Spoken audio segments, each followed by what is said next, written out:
Welcome to the podcast for the ITC. I have with me today the pleasure and honour of having Master Harrison, who is the Joint Executive Officer for the technical aspects of Chang Taekwondo, or Independent Taekwondo, whichever name you want to call it, but he's the ITC Executive for it, alongside Grandmaster Paul Liversidge. We just want to have a nice friendly chat basically and catch up on lots of different things. We will diversify as we talk, because we always do, to be fair. It leads on to other things naturally, but we'll try and keep to some notes I've basically made here, if that's okay with you. So. Okay, let's go for it.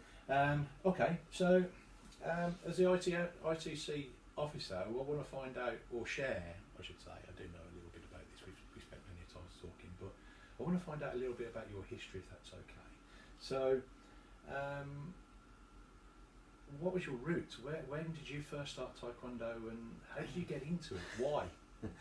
Well, I was doing martial arts for 7 years before I got into Taekwondo. I started martial arts in 1972 in the Bruce Lee boom, which a lot of the older guys will relate to. They were great days, the Kung Fu days, and for people today it's very difficult to try and imagine the influence that Bruce Lee and the Kung Fu series on the telly had. Got you hyped up. Yeah. Oh yeah. I was only one then, by the way. So that's it was an amazing time. B-rate Kung Fu movies were on every cinema from here to flipping Scotland and down to Cornwall, and it was an amazing time.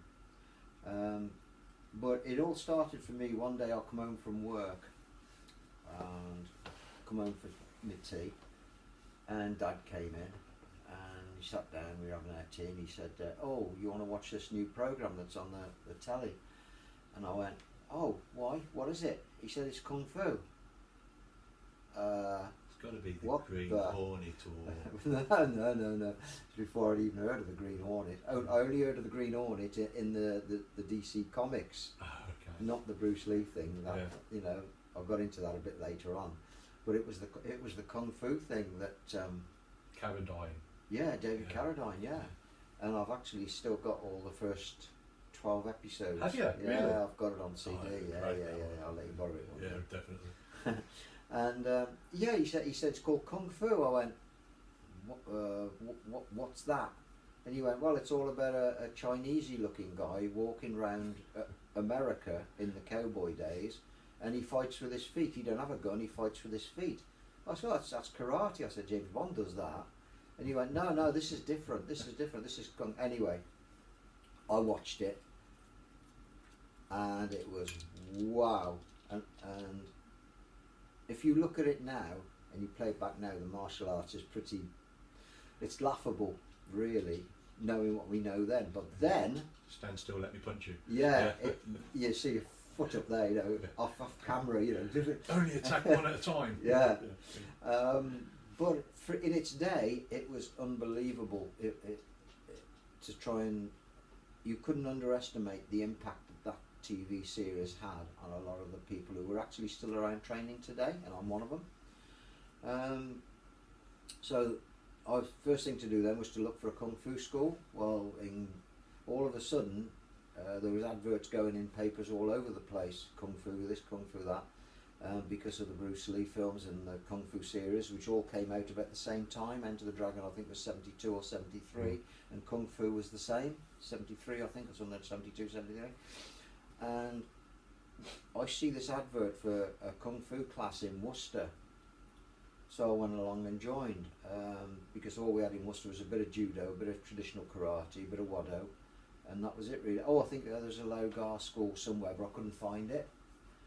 And I joined this little club in this little church hall in Worcester, St Paul's, down St Paul Street, St Paul's Church Hall. And the instructor was a guy who was called Jimmy Easterlow. Well, Jimmy was a great guy, and we're still friends to this day. We go fishing together some 50 years later, and he was an orange belt in judo. That was his rank, but he had learned some moves from a Chinese waiter called Sonny Dunn, and he taught us what he knew. trained with Jimmy for 3 or 4 years, and then he knew he couldn't teach us anymore. But the style, that we knew that it was a traditional kung fu style, but we hadn't got a clue what it was. We just did what he told us to do. And then one day we were up in Birmingham, and Simac, which was the first martial arts shop to open up in Birmingham. Walsall Road.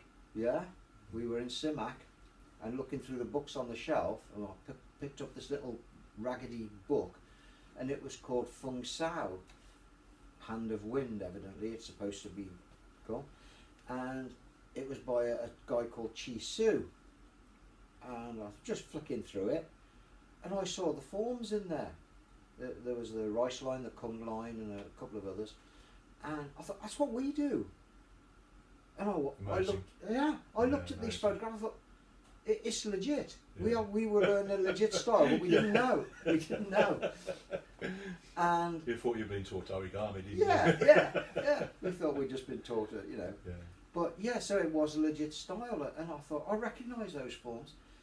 Anyway, to cut a long story short, years later, I became friends with a great guy who I'd known for over 30 years in the martial arts, but not personally, just, he taught in Cheltenham and I taught in Gloucester.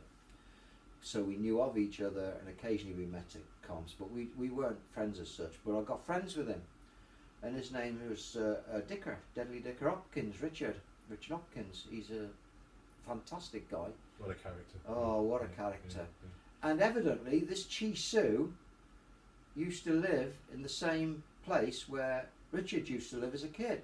Because I was telling Richard about it, and he said, "Oh, I know Chi Su, I used to live by him." And I went, "What?" Small world in the end. Small world, yeah. But anyway, we did that. I had a little go at a little bit of White Crane, which I didn't like it very much. Then I did a little bit of Wadaru karate, which I didn't like very much. I found the kung fu styles a bit flowery, and the karate a bit staccato, straight line, up and down the gym, reverse punch, gekuzuki, and all this kind of thing. And then one day in 1979, I've been doing training for 7 years by now, but in 1979, a friend of mine who I used to train with said, "Oh, there's a demonstration being held at Christopher Whitehead's school. It's a new martial art opening up in Worcester." He said, "Do you want to go along and have a look at it?" And I thought, "Oh, okay, what is it?" He goes, "It's Taekwondo." And I went, "What? Never heard of it." So went along, and to be honest, I was blown away with it. The guy opening up the new school, which was the first in Worcestershire, it hadn't even got to Herefordshire in those days, or as far as I knew it hadn't, was an instructor called Don Atkins. He was a second degree, and it was his first school. He hadn't got another school. It was his first school. So him and his friend, who was called, we knew at the time, was Dave Oliver, brought some students down from Dave's Warwick Club, and they did a demonstration. And there was about 50 people in there watching it, and I was one of them. And I was absolutely blown away by what I saw, and I thought, wow, this is it. This is what I want to do. People doing the one-step sparring and the breaking and the flying kicks, and wow, it just blew me away, to be honest. And so I started on the 10th of May 1979, and that was the very first lesson in the very first club in Worcestershire. And Don was a second dan at the time, and that's where I stayed. Went all through my colour belt gradings, got my black belt in 1982, 6th of March 1982 at Master Rees Academy up in Renfrew Street. Funnily enough, me and the other guy who got it with me, called Kev Tivernan, we both failed our black belt prelims 3 months earlier, and Don was desperate to have black belts in his class, so he talked Master Ree into grading us again, allowing us to take our black belt grade in at the next grade in March up at Renfrew Street. And Master Ree said, "Okay, but only on the pretext that they come up to Glasgow and stay for a week, train at my academy every day, and then I'll allow them to grade at the weekend." And that's what me and Kevin, and Don was taking his third dan on the same grading. No. And that's what we did. Fantastic. We stayed up there in some real grotty digs in Glasgow. Yeah. We did. We trained every afternoon and we trained every evening at the academy and took our grades and we got through. And that was on the 6th of March 1982. And that was a UKTA certificate, ITF, which was the only ITF in those days, not like it is now, and there's ITFs all over the place. There was just the one ITF, and so my first dance certificate is a ITF certificate with general choice, calligraphy photocopied on it. Great memory, something to treasure. Great I memories, wish I still yeah. had all mine. But Oh, I haven't. great memories. It's great. I mean, since you passed your first degree, what was you thinking at that time about going out to teach, or was it always a plan for you? Yeah. How that came about was I was into it so much and I loved it so much. Yeah, I did want to teach, but I'd only just got my black belt. And I think if I remember right, I was actually doing some fitted wardrobes for Don in his house in Leamington Spa at the time. And we were chatting away and he said, have you thought about opening a club up? And I said, yeah, I really have. I'd love to teach. He said, well, I've opened a club up in Gloucester 3 months ago. And he said, to be honest with you, I don't think they're really interested in Taekwondo in Gloucester, but if you want that club, you can have it. This was in September, the 9th of September. I'd done my very first class in 1982, that was. So TAGB still hadn't been formed by then. And I took over Don's club. He got them through their first grading, took me down, introduced me, let me train with them. And that was it. It was get on with it. And from that day on, I had Gloucester. That was my club. And I got them through the next grading. Put an advert in the paper and I had 29 start. And from that, the club just went. And I had some amazing students from back in those days, from that Gloucester club. Neil Williams was in my very first class. He's was a great student, Neil. Very, very good fighter. He got a world gold. And then a few months later, people like Mark Weir joined. And Mark was an exceptional athlete, and I was lucky that he chose me because I think no matter where he had gone or where he went to, he would have been successful. He was just that kind of guy. Yeah, I was just lucky that he chose me, and we had some great times together. I don't think you should ever. I think, to be fair, he was guided by a great person as well to be able to do that, because sometimes other instructors may not have that vision and desire to take someone to that level and enable. Yeah, it was a double-edged sword, really. We were in a great association at the time. I mean, we were in the TAGB by then, and this was about 2 years later. I think it was about 1984, something like that, or 1985. And because we were in a good association, we had great role models at the top. And the tournaments were amazing. You know, the standard of the fighters were amazing, all filtered down from the people at the top, like Tony, Kim, Kenny, Paul, Ron, you know, those real top fighters. Ray Smethers, I'm going to conclude Ray because he was an amazing technician. We'll get to Mr. Smethers in a bit, I think. He was one of my idols, Ray Smethers. I think also, obviously, you know, as you say, you took over his club. What was the development from there to it becoming Master Clive Harrison's Taekwondo? Oh, that came that came very. But that's what I mean. How did it transition? I mean, because obviously he was in the THB when it was formed as a senior instructor within there.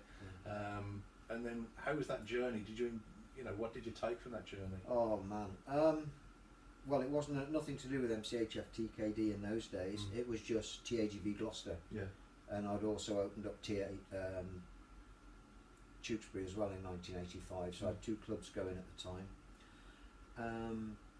And I had some fantastic students from both clubs. But that time from 83, when we joined, when the TAGB was formed, all up through the 80s and the early 90s. Some historic fights and changes. What they call the golden era of Taekwondo. absolute legends, and I was right smack in the middle of it. Not that I was a legend, you know, those guys were up there, I was sort of down here, but I was involved in that circle. I mean, I used to go over to Nutters Night. Some people will remember Nutters Night on a Friday night at Warwick, and I used to train with them on it. I can remember Jackson White.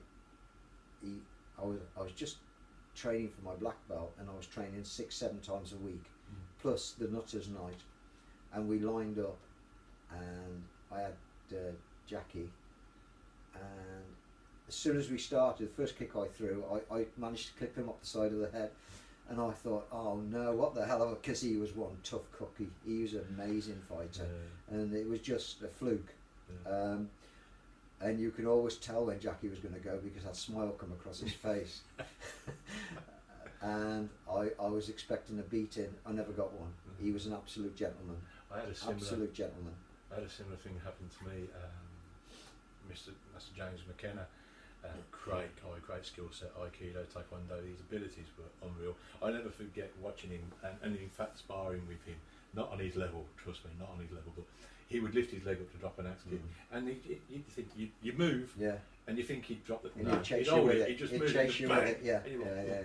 And we were doing some set sparring, and I remember doing something, and he's come up, and I didn't pull back enough, and I hit him, and I thought, do I start digging the hole now and climbing? But he got up, and he knew it was an error, and he knew I didn't do it on purpose, and I was so grateful, but I was so apologetic afterwards for ages. It's like the guilt-stricken. But I understand that. That's what it was like in those days. You know, the skill factor with the fighters. I mean, even today, they're legends. Even today. And being an instructor as well, we used to have them all down to do gradings and seminars, and I had Ron down there, I had Kenny down there, I had Dave down there, you know, and all the time I was being guided by Don, and I had the most amazing time for 10 years. So what made you create MCH TKD? MCHF TKD was only like sort of 5, 6, 7 years ago, but from there, I left them and joined the GTI. Kim used to ring me up, and Kim had already left, and I always had the feeling that if I stayed with the TAGB, again you were in that bubble, you know, and it was. But if I'd stayed there, even by the time if I got to master grade, I'd still be just running the club for them. I'd be having no input because the committee was there and everybody else was down here, and that's how it looked to me as if it was going to stay. And you wanted to evolve. I've been proved right. I wanted to evolve. I knew I picked up all this experience under these guys and watching them for 10 years. I knew that I would have something more to give, which I wasn't going to get in the TAGB. And I was talking to Kim, and Kim actually, one of his things he said to me, he used to ring me up until 2 in the morning, we used to chat, and he said, why don't you join the GTI? He said, because it's a new association, it's a young association, and your experience and your skills and the people that you've taught, and he said it'd be really valued in there, and you'd have a voice. And that's why I left to form to go into the GTI, and I was there for 16 years, and I did every job going, from chairman down to general dog cleaning the floor. We've all been there. You know, there's no point asking someone to do something that you haven't done yourself. You know, but it's picking up experience all the time, and it's about empowering other people to do things as well, isn't it? You know, part of the ITC things that I do. I mean, we've got a lovely team around us. But at the same time, I like to empower people within them positions to become stronger positions, and it helps share. So I think, what happened after the GTI? GTI, I was chairman for 5 or 6 years in that. Then I was chief instructor for another 6 years, and blah blah blah blah. And then gradually,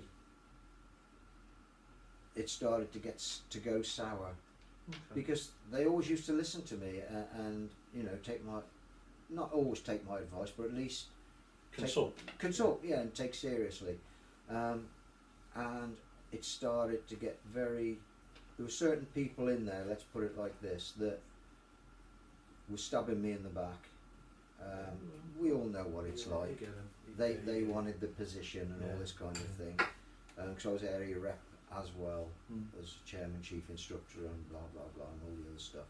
And they wanted, you know, if they'd have asked me, I'd have stepped down and said, "Carry on, do it." But no, and it got a bit bitter, and it all ended with a meeting the one day at Nunnery Wood. I didn't call the meeting. I was accused of calling the meeting, but I didn't. It was Luke Hall called the meeting. But I went along and with my instructors, there was about 6 or 7 of us, and I went along, and every one of those instructors had their say, a lot of which I didn't even know about this particular person who was, and the chairman at the time, he said he wouldn't listen to any of them. Right. Okay. Wouldn't listen to me, and he was my student. Wouldn't listen to me, wouldn't listen to any of my instructors. All I kept saying, no, it's not right, and all this kind of thing. And he looked out the window and he went, "Anyway, it's sunny outside, we should be outside sunning ourselves, not in here." And I'm thinking... So he started to break down with you. Yeah, I'm thinking, I don't want to be part of this anymore. How dare you disrespect my... You know, what you do to me is one thing, but don't you disrespect these guys, because they all have legitimate things. And... so it became more of a... Probably a little bit of dictatorship. The meeting finished, negative. And on the way out I said to Rach, I said, actually no, that's a lie. She said to me, "Clive, you don't want to be part of this anymore." And I said, "You and me both." And I went outside, and Luke was there, and a few of the other instructors were there. And I had only just walked out through the door, and Luke said, "Sir," he said, "we're leaving. We're not valued anymore. We don't want any more of this. We're leaving." I said, "Well, it's funny you should say that." Yeah. And they said, and then it was sort of, "Oh crike, what are we going to do now?" I said, "Let's all go to my house and have a chat." And that's how NETA was formed. Cool. You know, and then I was in NETA for 4 or 5 years, and history repeated itself. People in there didn't want to listen to me anymore. But Luke Hall and Sarah Hall are still part of the group. I mean, they've stayed with you for all them years. No, they're not part of me, but we are the still network. the best Part of the friends. Friend, yeah. We are the best of friends. He said some things about me, which was not true, and he realised, and he actually went onto Facebook and he apologised publicly on Facebook. His ethics are good though. Yeah, I like Mr. Hall. I trained him since he was 7. Yeah. And he's due to take his 7th Dan about next year, 2 years, 3 yeah. years, something like that. But I mean, with Mr. Hall and Sarah, they've always been very supportive. Always had good opinions, good way of communicating. I mean, I don't know him personally, but what I know of him and how I met him, I think he's a great kid. Person. He's a great kid. Yeah. Okay, so if you don't mind, how do you see the I'd like to say the path of Taekwondo really? What do you see future is at the moment? Is it going in a good way, or can it be improved upon dramatically? Or I mean, it's a very open-ended question there, really. There's 2 problems with Taekwondo. One is the amount of people that are doing it. And please excuse the dogs keep popping in and out. He's all right. Since General Choi finished his demonstration tours and everything, and it started to get popular around the world, and Master Ree brought it to England in 1967. After An Hot Tay. Yeah, I was going to say he became Taekwondo. He's credited with bringing it. But I know there was Taekwondo in this country before then, but he's credited with bringing Taekwondo to Britain. I think he brought it to where it is. He gave it a sort of foundation. Very strong foundation, to say the least. Yeah. When the guy's got hands of shovels, I know. He's up here. He's a very powerful guy. Yeah. Very, very powerful guy. Can't take anything away from him whatsoever. No. He was. Well, see, this is the problem. Everybody knows the story that Master Ree was publicly known as General Choi's best student. Yeah. All right. Yeah. Since then, General Choi has had several best students, and I attended a seminar of General Choi I'm trying to think when it was. It was about 90. Frank Murphy came with me actually. I think it was about 95, something like that. And it might have been 94, 95, something like that. We were all in the GTI together, and I went with Frank Murphy to this. Another classic character. Yeah, Hinckley. Yeah. At Hinckley, I think it was. And we attended this seminar with General Choi. And I'd waited for 15 years to train with General Choi, and I thought, wow, you know, I was starstruck by him. You know, he was the general. He was, without him, we wouldn't have all been here. That's how we looked at it. But I learned such a lot of what Taekwondo isn't, or what it shouldn't be, on that seminar. And I was so gutted. Frank left after the first few hours. We went and had some dinner. He said, I'm going home, I never know more of this. I stayed for another 2 days, because basically what happened was, I didn't know at the time, but he was starting to introduce his sine wave to Great Britain. Other parts in the world he'd been to, but he was pushing it in Great Britain. I didn't realise any of this, I didn't know. But we were there, and he said to Frank, he said, stand up, you stand up. And Frank stood up and bowed and blah blah. He said, show me Dosan. I mean, Frank ain't the most technical person, but by Christ, he's strong. He's powerful. And he went through Dosan. If any of those techniques could hit you, they'd have killed you, you know. And I thought, whoa, okay. He said, rubbish, sit down. And I thought, no, Frank looked at me, he went, what did I do? I said, right to me. He said, okay. I don't know Master Murphy personally, but what I've seen of him, I worked with what him I've for known years. on him, you know, that's some phenomenal. I worked with Frank for years Yeah. when we were in GTI together. He's a lovely guy. And anyway, then he picked on me, and I didn't realise at the time. I thought, well, why me? There's about 50 other people in the room. Why me? And he said, so you stand up, you do Taege, Hwarang, Chungmu, one after the other. Right. And everybody sort of. So I've never heard this. I thought, right, no, you don't know about this. No. Frank will verify this. Maybe we'll have to get him. We'll Mr. get him. Murphy Yeah, on get here. him. He'll verify it. And I thought, right, I've waited 15 years. I'll show you. Because I mean, I was always pretty okay with patterns. I'm not saying I'm brilliant, but I was okay. And I thought, right. So we started off, fantastic. and I went bang, bang, bang, and I went. And I finished Chung. I went, ugh, and the sweat was pouring off me. And it was pouring off me. I couldn't have given it any more. Yeah. I really couldn't. He looked at me and went, rubbish, sit down. And I thought, what? Frank looked, he went. So anyway, what it was because I weren't doing sine wave. So he got one of his entourage down, and he went, you do it. And then it was the, you know how it goes. Yeah. And I looked at it, and after he finished Chung Mu, there wasn't a bead of sweat on him.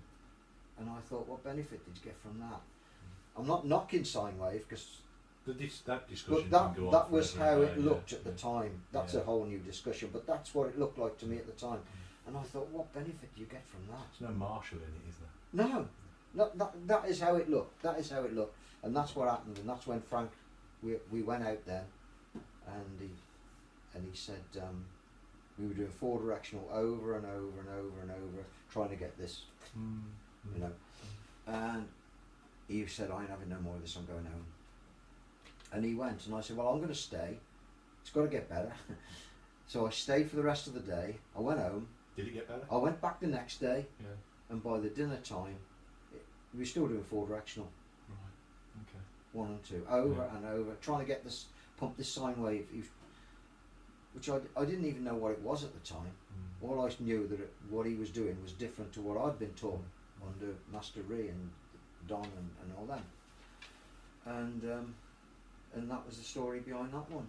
And that's, you know. So I mean, the path of TKD going forward is so diversified in different opinions. Yeah. You know, and having the diversities is as good a thing as it is a bad thing in some ways. Yeah.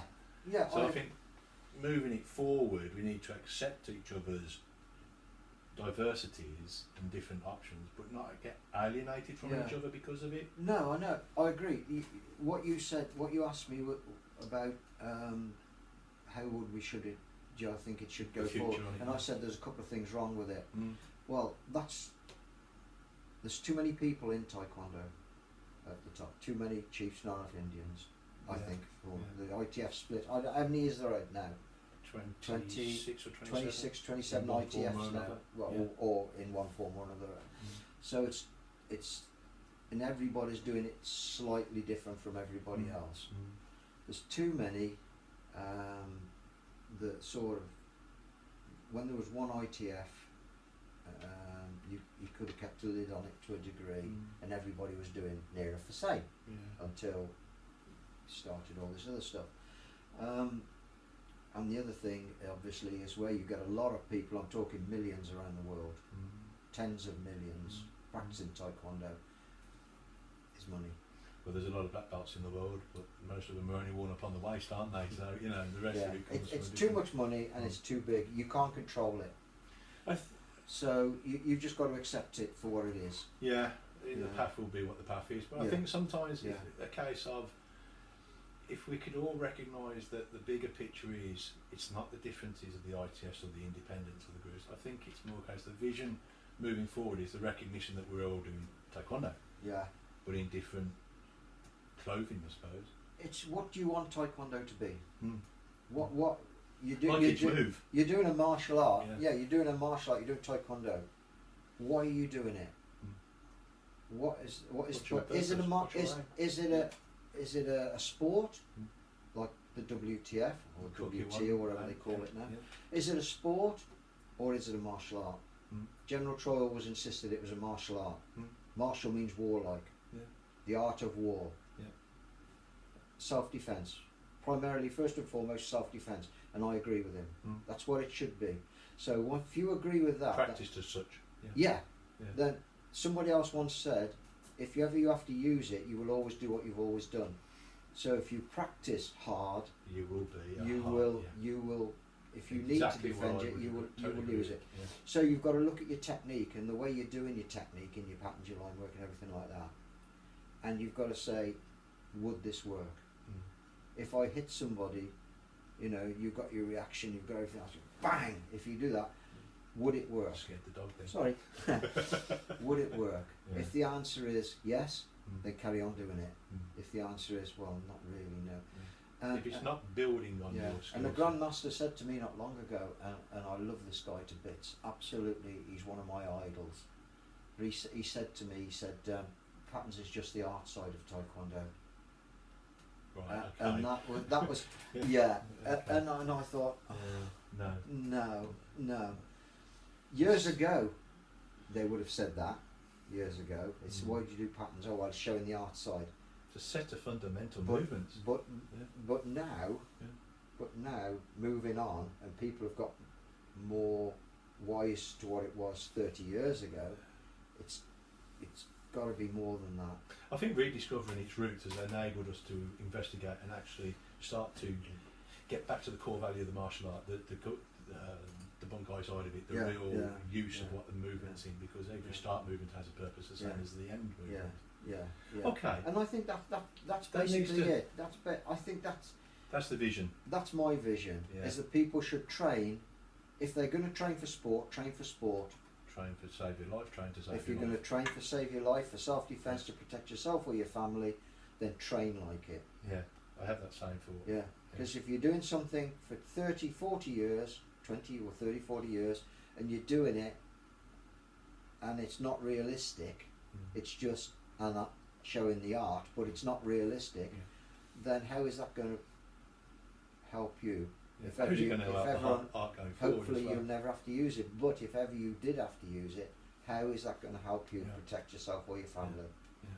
Definitely. That's the bottom line. Totally agree. That's the bottom line, isn't it? So, I mean, for that mindset, I've got persons that have influenced me in that mindset, and to be honest with you, I self-influenced myself because I want it for that purpose. That is what my practice for. I'm going to ask you, if you don't mind, who influenced you and why along your journey to get to that point? Who influenced how you practice and perform your tools? Right. Okay. First of all, from the art side of it, and I'm going back a long way now before sine wave was introduced or anything like that. I'm going way back. Do you mind me asking how old you are now, sir? 69. Thank you. Yeah. 17 January. Yeah. And still going on the floor to grade for your grandmaster. It's soon enough, I should imagine. Yeah, no. But anyway, let's go back. Crazy, yeah. My hero, because I look up to various people. What we were saying earlier on about the different various aspects of Taekwondo. And if you want to know the best, who would you go to? If you want to know the best for that, who would you go? I used to one of my idols in Taekwondo. He's a really, really nice guy, and the top of his game back in the 80s was Ray Smethers. Oh, gotcha. Oh, yeah. Somebody called him, I think it was Bob Sykes actually nicknamed him Ray Patton Perfect Smethers. Oh, yeah. And the rare videos you can find of him now. Yeah, I know. And a nicer guy you couldn't hope to meet. He taught me a hell of a lot. He started me off. See if we can get him on here. I'll try. I have interviewed him before for MAI. He's swearing at me now if he's watching this, by the way. Who are you to ask me to go on? But yeah. We'll have to meet up again, Ray. We had some good chats. So yeah, as far as the bunkai was concerned, it started off about 25 years ago, something like that, and I worked with a guy called, I still do work with him, and I think later on this year or next year it's his idea that we go, the patterns application seminar that we did not long ago. Oh, the ITC. Yeah, the ITC. I want to do another one of them hopefully this year or early next. Well, his knowledge is unbelievable. George Dillman, Rick Moneymaker, Russell Stootley, forget it. This guy knows a million times deeper knowledge on it than those guys. His name's Dave Honey. I hope that. And Dave, and I've known him since he was a brown belt. He's now coming towards 7th dan, so that's how long ago. Some history there. Yeah. We're teaming up, and we're going to take it out on the road. Cool. Yeah, cool. That's his idea. That's his idea, not mine. But he asked me if I'd do it, and I said, "Well, of course I will." But I learned such a lot with Dave, and that guy was unbelievable, and he loves to knock people out. Now me, I don't. If I can just make the legs go, that's enough. That's enough for me. Yeah. But he loves it, and he can tap you like that, and you'll go. He is fantastic. And he only uses techniques from kata. He won't do anything else. It's got to work from kata. All right, and he'll say this is what this is for, and this is what you do with it, and blah. Or opinions on it, definitely. Yeah. I mean, everybody will have, myself included, probably 1 or 2 applications for technique. You ask Dave what that's for. What's that for, Dave? And he'll say, what do you want it to be? Do you want it to be a lock? Do you want it to be a takedown? Do you want it to be a knockout? Do you want it to be... What is it? What do you want it to be? And he will then adapt that technique and for whatever you want it to be. I think that raises a point as well, to be honest with you, because you can have people that are living in martial arts, longevity in Taekwondo or their chosen art, but they got the same knowledge that they had when they were taught, so they haven't expanded or investigated or grown. Because they've stayed in that little. They've stayed there. They've just stayed in that little. And they haven't expanded their knowledge. No. But the persons we're talking about now have investigated, gone, why do we do that? Questioned That's it, right. and that's what I love doing. I always encourage people doing. to question, always. Stuart Anslow is another great advocate, another great guy, who does this kind of thing. Yeah. And he's very open and honest as well. These people are open and honest to share their opinions, whether you agree with it or not. It doesn't matter. But there's no point getting alienated. Proof of the pudding's in the eating. Yeah. If you can make it work, it's all good talking about it. Okay, show me. Yeah, exactly. Yeah.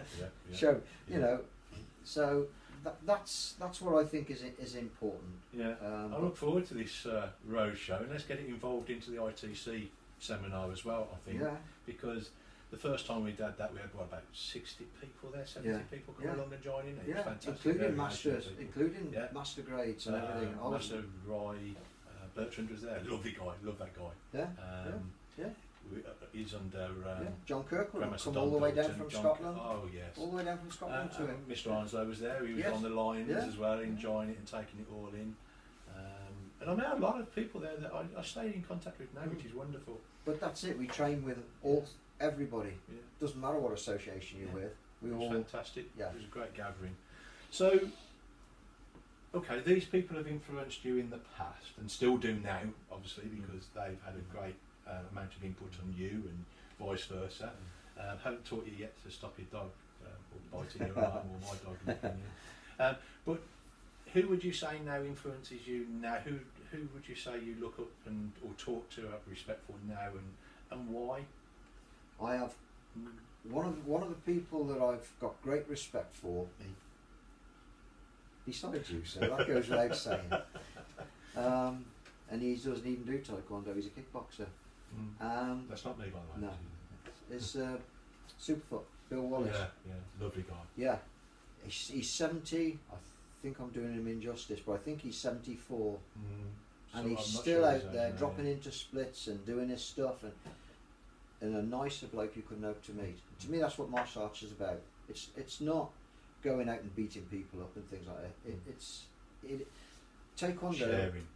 Taekwondo, in my opinion, is a tool that you can use to develop yourself as a person, physically, mentally, call it spiritually if you like, you know, attitude-wise, character development-wise, and it will develop you.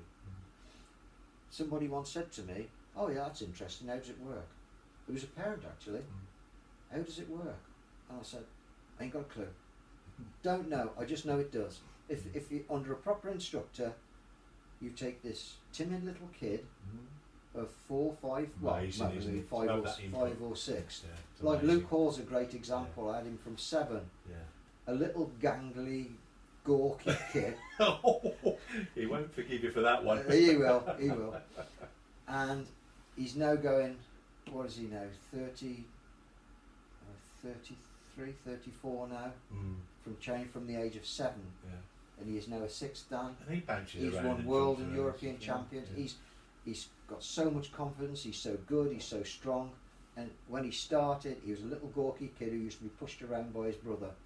Pushed around the gym by his brother. And I can remember saying to his brother, who was bigger than he was, Logan, "You won't do that in another 2 or 3 years' time.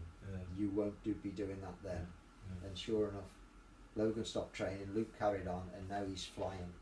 I think having all these influential people that are sharing and open, it's a case of, again, the whole point of the mission initially of Taekwondo was to be able to be better than you was the day before, but also to help in its mission to create world peace or unity. And the way that you can do that is through Taekwondo, because you develop people to be... It says the old thing in the thing is, "I shall be a champion of freedom and justice, I shall build a more peaceful world," which to me initially is, you know, yeah, but fundamentally it's right. It's right. Whether these people of different have that purpose in mind is another matter. But those people who wrote that, they should try listening to their... Yeah, let's not go there. But yeah, you're right. Don't do as I do as I say. Yeah, I mean, generally, like when meeting Superfoot, I mean, we've had him over in the UK so many times now, between me and you anyway, and he's coming over again this year to the Birmingham area.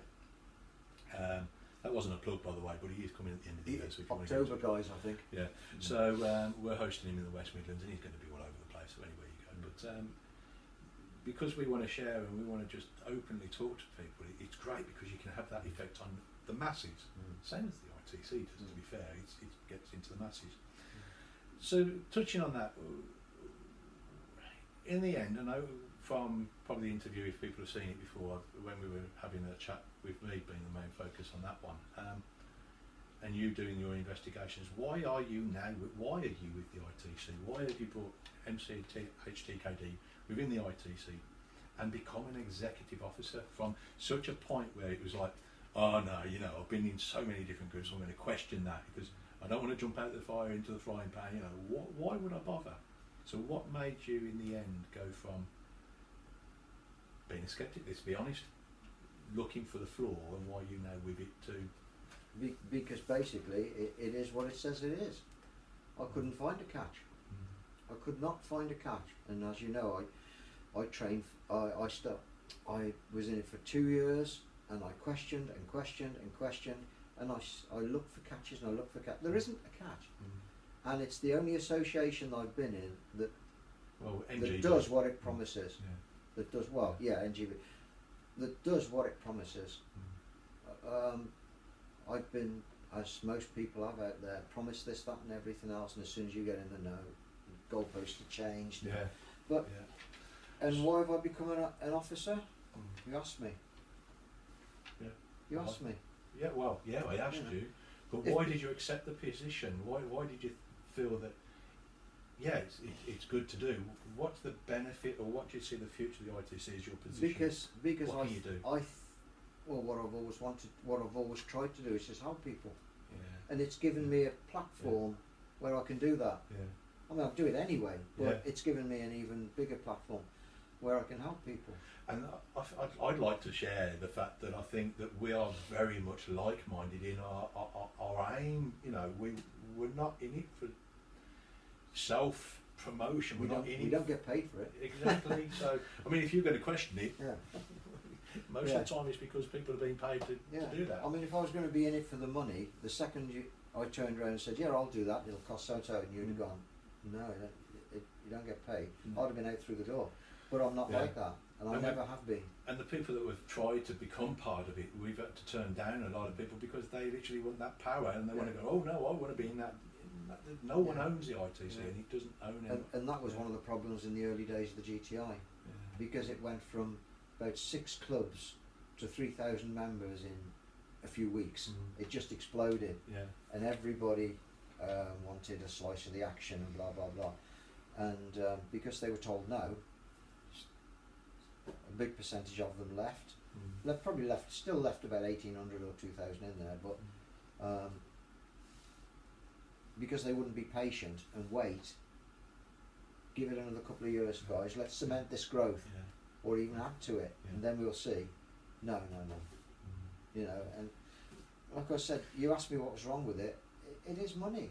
Yeah. It is money. And when that comes into the play, it does tend to destroy a lot of wholesome reason of actually doing what the association is supposed to do. But thankfully, with this being an NGB, it's a lot of different schools: MCH, TKD, IAT, KDA, GBTF, ITFs, lots of other schools and independents and groups that are part of it. So it's not controlled by any one person. And they are still head of their association. They're still there. You haven't taken that away from them. Because people have said to me, well, it's not just said to me, but it's been a regular thing over the years. We're going to amalgamate the ITFs together again. We're going to amalgamate with the WTF. We're going to all join this. Never happen. It'll never happen. But why won't it happen? Who's going to step down while somebody else gets the top job? Who's going to give up their position and be underneath somebody who's got the top job? It ain't going to happen. It's money. We both know money and ego. I think we both know that the ITC is a venue or an entity where everyone can actually come together. It can bring Taekwondo back because together. You don't have to give up your position in your association. You don't have to say, John McNally's the head now, you've got to go under him. No, but that's, if they amalgamated the ITFs, that would what would have to happen. Yeah. Somebody, whether it's Chang or whether it's General Choice, whether it's Chung, somebody would have to be up there, and all the heads of the other ITFs would have to be underneath, and they won't accept that. They won't do it. And I think within the ITC we've got so many, as we've mentioned this before, we've got so many different persons of different diversity of backgrounds from different groups, that someone will always be able to answer a question if me and you can't, or another member can't. And it's not a case of you have to ask us. There's other members you can ask. Just go to them. But certain aspects. I mean, on that subject, we've got Grandmaster Liversidge, which he's got a WT background as well. The Chang Hon is his core. He's got a WT background from his world of travels. We've got the train of thought's gone. Then we've got the cookie one. etc., that we can all gather information from and support each other by. Having Grandmaster Liversidge as the head is wonderful, but guess what other Grandmaster we've got coming up soon, as we mentioned before. So hopefully next year we will have a second Chang Hopefully. Taekwondo ITF. I've got a lot of work to do before November. Yeah, I think we're seeing touches of your theses and stuff coming out as we're seeing your videos as well. So your next rank, how do you believe, maybe the question could be asked in a different way, but achieving your 9th degree, what would that mean to you? Because I mean, you've graded on the floor all the way through. How is it going to affect you personally, being awarded that rank by your senior? I would probably burst into tears. I don't mean that lightly, but there's 19 grades I've done. I would have done. 18 of them I've gone on the floor. I've done my theses. I've learnt my stuff. I've done whatever's been asked of me, and hopefully I'll do the same again for this last one. If I can do that, which I'm going to bloody try my hardest, but if I edit that, it's not that bad. If I can do it, which I mean, Rachel won't even accept anything less. The thought of me not doing it just isn't on the agenda. It's Master Harrison. You know, there is no option there. That is what's going to happen. No, that is going to happen. And I'm hoping that it'll give the ITC a hell of a lot of credibility, because once somebody gets a Grandmaster out there, there's so many people who are going to be looking at it and shooting you down at the first opportunity. Oh, they'd love to. They'd love to, yeah. Of course. But then a lot of it. If I do it like the way I want to do it, then they can't do it. I've done my time on everyone. By the time I got my 7th done, I would have done 17 years as a master grade. Wow. 17 years before taking my 9th done. It's fantastic. So when you look at you getting your black stripes, and we sat there and we've had lots of talks and sharing of history. I say stories. It is a story of it's true history, and that's wonderful. So you've got your black belt, and then there's people got to Grandmaster before you have that were lower grades than you, all the same grades. Oh yeah. We're not going to mention names, obviously, because it just wouldn't be wouldn't be proper. Yeah, I know. It wouldn't be Taekwondo. But we all know who they are. Yeah, but it's. I think it's going to be an amazing. We all know, or people that know you personally, we know you're more than Grandmasterage worthy. You know, we look at you that, not patting you on the back and bigging you up, but I've got a lot of personal respect for you. I've got a lot of personal respect for you and what you do, and how you perform. You know, when seeing you do your sidekicks at your mature years, not saying that you've got no physical injuries, which is amazing. To reach that age without having a single physical core injury that affects you long term. No. Yeah, you've probably broken fingers, knuckles. No, I've had one ACL. Yeah, so I mean, one cruciate ligament. You know, so you having that ability to go for that, I'm quite envious of personally. To be perfectly honest, I'm lucky. I've said that to you. I am lucky. But you're going to go for that 9th degree and be another person that will be able to help build that peaceful world by being a great example alongside Grandmaster Liversidge. And other Grandmasters like Grandmaster Robert Wemblin and other Grandmasters from WT side of it that I've been granted my honorary 9th degree from.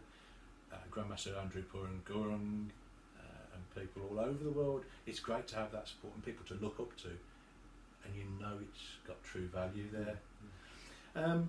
So, in your opinion, and this again, we could talk about this probably for hours. How do we keep Taekwondo going forward and keeping strong and true? Now, true is the word. That can be many different opinions. Beauty is in the eye of the beholder. Yeah. It's up to the individual's interpretation of what they mean by the word true. Exactly. What we were talking about earlier on. I think true Taekwondo is a self-defense art. And I think the training should be geared towards that. If you want to use it as a sport, do WTF. get in the Olympics or whatever you want to do. But we're not belittling that. I'm not belittling it. No, I'm not belittling that's what it. that is their I'm saying, focus and the yeah, power I'm saying in if there that's is what you amazing. want to do, then go down that way. Yeah. Yeah, but you could still get in the Olympics by doing ITF. I mean, Jay Jones has. She used to be TAGB, and she's double world champion. Phenomenal. So amazing, Yeah. amazing martial artist. And so the avenue is still there if that's what you want to do. But sport-wise, it's like kickboxers or boxers. Sooner or later, the years catch up with you. Yeah. So if you haven't got that traditional background and all you've got is a sport background, sooner or later you ain't going to be able to do it. Or, Yeah. You know, if For you've got the injury traditional or background, etc. you can still train. Yeah. You can still practice. Yeah. That's the way I would like to see Taekwondo. Going back to its stronger, more military focused application. It's military martial art. Everybody says to military martial art. None of the bouncy over the top well, stuff. that was done for the North Koreans, wasn't it? Sorry, edit that. That was done to appease the. But again, this is our opinion. To appease the North Koreans. When we do these, we both share opinions. Just because it might not be the opinion of someone else. That's right. We don't alienate each other. I'm not there to start an argument. It's encouraging discussion. I'm just giving my opinion of what I believe and why I believe it. But it's based on a whole 40, 50 years of martial arts experience. It's not based on that one little. I've been started in the I don't know, call it what you like, call it the UKTA because they're still going. I didn't start in the UKTA 40 years ago, and I'm still in the UKTA now, and that's all I've ever known. I think this is when you look at much bigger picture. Keeping it Taekwondo, keeping it strong. I totally agree. That's my vision as well. You know what I'm like. If I'm going to do something, it's going to be done right. It's going to be done for that purpose.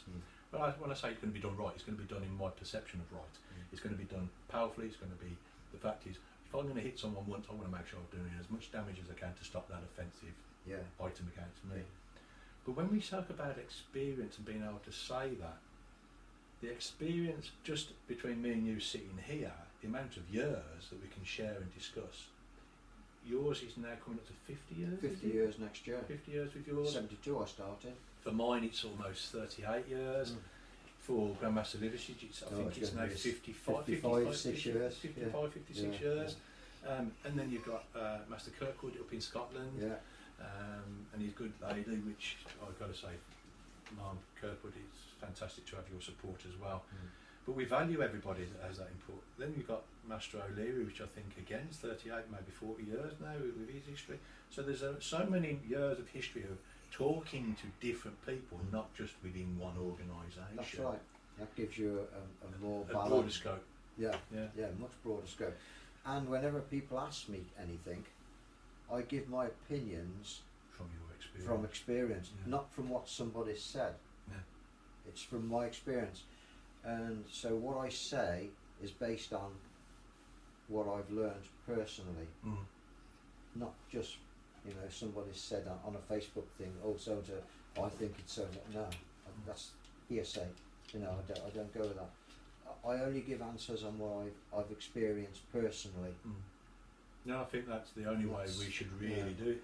Just a bit of hearsay can't work. You've got to have that conversation and that experience to be able to give an open, honest opinion. Well, I really value your time going through this for the interview. I'm not the greatest interviewer in the world. I'm sorry everyone's looking at the side of our heads. I know, But some people say the back of my head's the better view, to be fair, of mine. But only now I've had my COVID haircut. I'm like a Yeti. I've got my haircut next week, thank God. But I mean, thank you very much for your time. Do you see yourself staying with the ITC and the TC UK long into the future? Definitely, because it is the only thing that I've belonged to where it is true to its word. It is true to its word. It's sad when people stay in an association and knock it all the time, rubbish it all the time, but they don't leave. If you're not happy, just leave. This is 2021. It's not the 1970s anymore or the 1980s. There are people out there that will help you. I mean, back in our days, we didn't have podcasts, we didn't have video, we didn't have chats. It was like we'd dial a tone, and it'd be like 4.5 hours later you get a connection, or you wouldn't be able to have the amount of knowledge now. So thank you. Well, thank you very much for your time. I appreciate it. We will do this again because there's so much history we can share from each other, or just perspectives, or you could ask questions, put them on Facebook.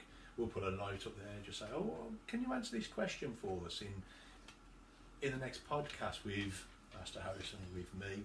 Not that you're going to want to listen to me babble on, you're doing enough of that already. Please question me. Yeah. Please do.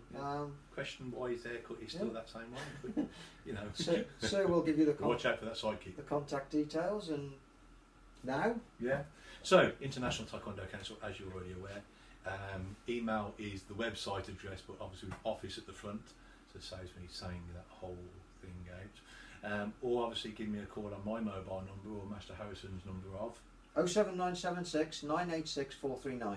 And mine's 0777 337 6633. If you want to listen to my Brummie accent. So you might not agree with us. Great. Yeah. No problem. But have share. Have a chat. It's always good to discuss. There's never going to be any offensive calls. So thank you. Hope you enjoyed this. Again, as I say, questions, ask. Take care. Bye. Bye.